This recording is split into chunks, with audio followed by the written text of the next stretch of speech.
Buenas noches. Hoy vamos a hablar en el quinto laboratorio de máquinas eléctricas. Toca el tema de motor trifásico asíncrono de motor bobinado. Los integrantes son Javier Espejo, Emilio Benítez y yo personal. Para la primera medición que se realizará, se va a ver la resistencia de la bobina y del estator. En el primer caso, medimos el punto T1 y TD4, nos da un 2,8 ohm en la resistencia de estator, y con respecto a R1 y R2, en la resistencia del rotor es 0,9.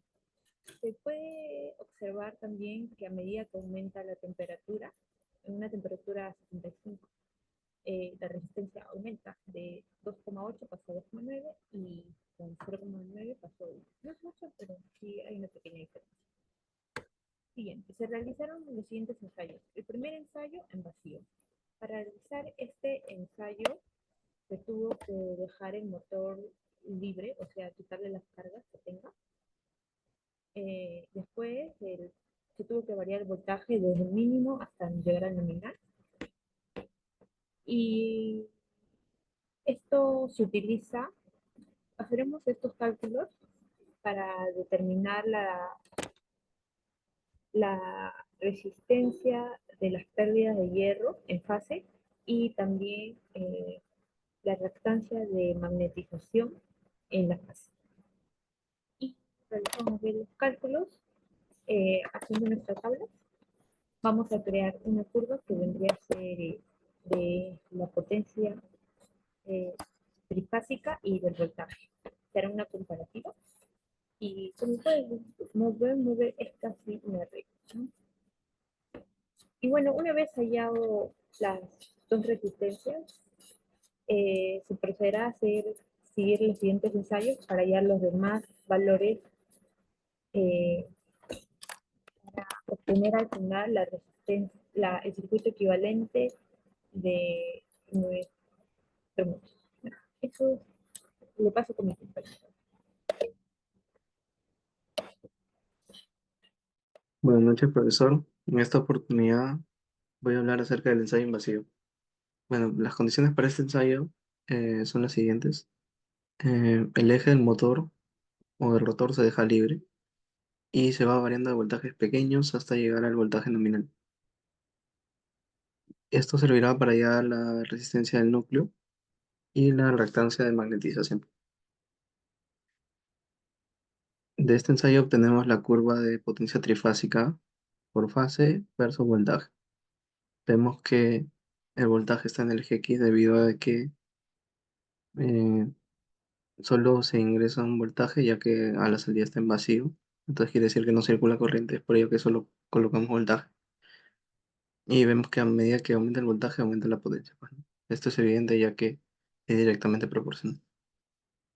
Para el ensayo de rotor bloqueado se tiene una velocidad del eje igual a cero, es decir, que el rotor se sostiene para que no avance, ¿no?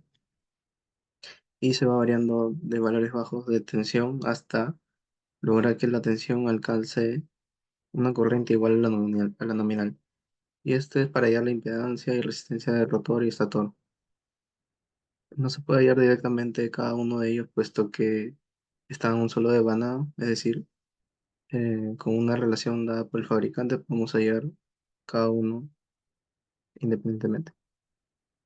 Y también se tiene su curva respectiva, tanto de potencia versus corriente, que es la siguiente. A medida que aumenta la corriente, pues aumenta la potencia también, son directamente proporcional. Y no se considera el voltaje puesto que está prácticamente en cortocircuito, ¿no? El voltaje aplicado en la resistencia con el deslizamiento es cero, ¿no? Ahora, para el cálculo de circuito equivalente, básicamente lo que se dice en vacío es medir la pérdida en el núcleo, en watts, en potencia activa, y con esto, pues, con la tensión aplicada, se halla la resistencia de magnetización. Una vez hallada la resistencia de magnetización, pues se puede hallar la impedancia total y con el triángulo de impedancias hallar la reactancia de magnetización y ya se tendrían ambos parámetros. Eso es lo que se hace aquí. Y para el ensayo en corto o el rotor bloqueado, pues se tiene la tensión y corriente a la cual, nominal, a la cual se obtiene el cortocircuito. Ya no se consigue la rama paralela, puesto que es mucho mayor esta corriente a la que circula por el núcleo. Y se hallan impedancias equivalentes en base a la potencia y tensión medidas, y solo se logra hallar los equivalentes. En base a la clase del motor, pues se tiene la relación entre las reactancias en el devanado. Y así se sigue hasta hallar cada una de estas. Bueno, como es un motor de clase A, X1 es igual a X2. Y se obtiene el siguiente circuito equivalente. Muchas gracias. Voy a continuar explicando el ensayo con carga. Podemos ver en la parte de la derecha la tabla obtenida con los ensayos con carga. Hemos tenido que empezar con un torque mínimo muy bajo, pero sin embargo, al disminuir el torque a menos de 2 newton metros, hemos visto que el motor gana mucha velocidad. Y debido a que gana mucha velocidad, se mueve muy rápido, gira muy rápido, este, hemos podido notar que se puede malograr el motor debido a que gana velocidad muy rápidamente.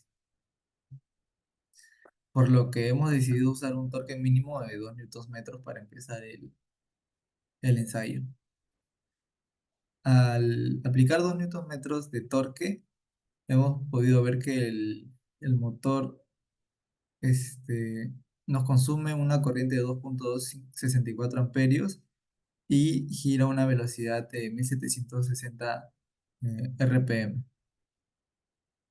Y conforme vamos aumentando el torque, el motor nos va a pedir más corriente, sin embargo, va a bajar su velocidad.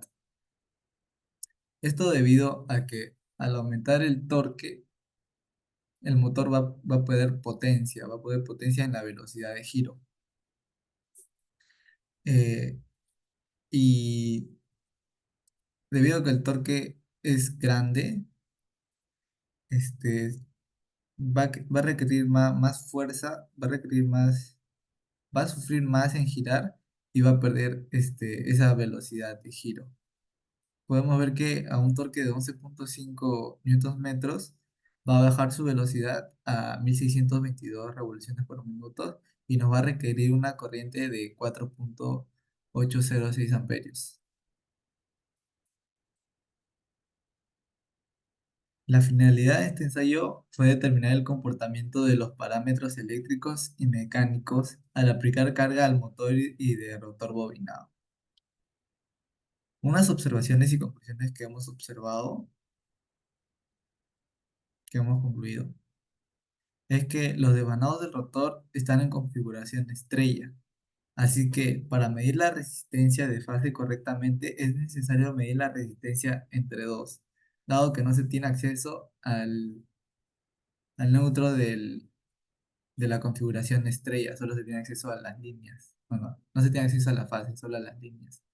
Y en las líneas se tiene eh, sabido que hay dos resistencias en serie. Por lo tanto, para medir una resistencia se tiene que dividir entre dos con la medición entre líneas.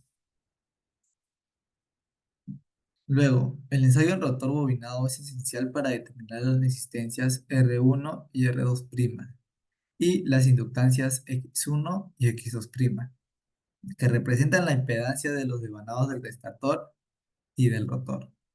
Proporciona información cruzada para modelar el circuito equivalente del motor y comprender las pérdidas y la eficiencia bajo carga.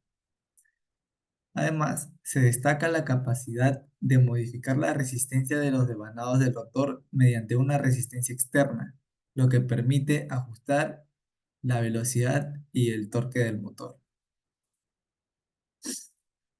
Las conclusiones que hemos podido notar son las que es crucial dividir la resistencia medida entre dos al medir la resistencia en configuraciones Y para obtener datos precisos fundamentales para el modelado del motor. Estos ensayos en pasillo y rotor bloqueado son efectivos para determinar los parámetros del circuito equivalente del motor, descomponiendo la impedancia en componentes eléctricas y magnéticas del estator y rotor. Luego, los parámetros experimentales permiten crear modelos matemáticos precisos del motor. La comparación de las curvas experimentales y teóricas de torque y corrientes versus RPM valida la precisión de los modelos, facilitando la identificación de discrepancias y posibles mejoras en el diseño y operación del motor. Muchas gracias.